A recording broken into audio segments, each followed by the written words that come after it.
I find that doing this on video probably emphasizes my point better, because then you can actually see the misery as opposed to just feeling it in the inflection of my typing. And frankly, if you're watching this, now I got you. You have no really recourse but to listen to me bitch, which saves it because nobody else wants to hear it or cares. So at least this way, when I lock onto you, somebody can listen to me gripe about how I have to now drive to 3 or 4 states in the next few days, running around, fixing people's problems and putting right what once went wrong. Today we're going to take a tour of Northeast Ohio and try to meet with some people, run some hustles, maybe even put somebody back in jail, although more likely than not we're just going to be getting people out. Although I'm sure soon enough somebody will be going back in. But they made this sound a lot funner in the brochure than it actually is. Because in reality, this is a job, a mind-numbingly boring, tedious, grinding job most of the time.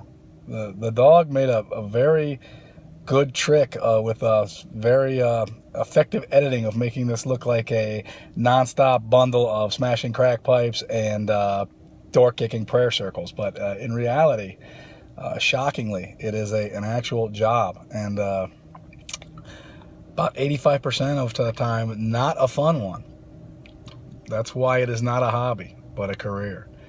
And I would very much bring that up at the next union meeting and complain if we had a union, which we don't. So that's another kick in the teeth here.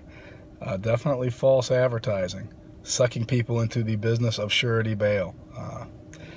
But it beats leaning on a shovel for a living, because I'm getting a little too old and a little too beat up to work on the road crew. So I'm now pigeonholed into a life of chasing down would-be criminal masterminds and getting people out of jail, sprinkled with a healthy dose of middle management.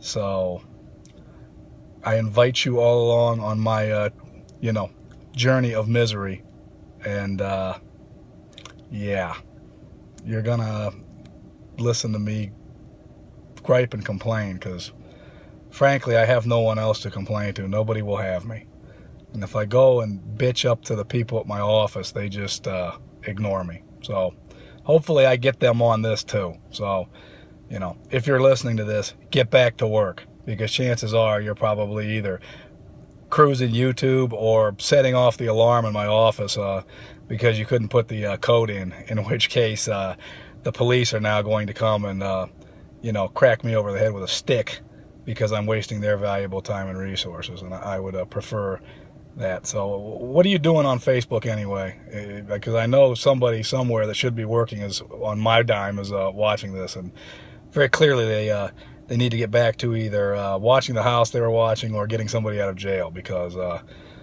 only I'm allowed to be miserable in this organization, or at least voice it. Everybody else put on a happy face and go out there and hustle.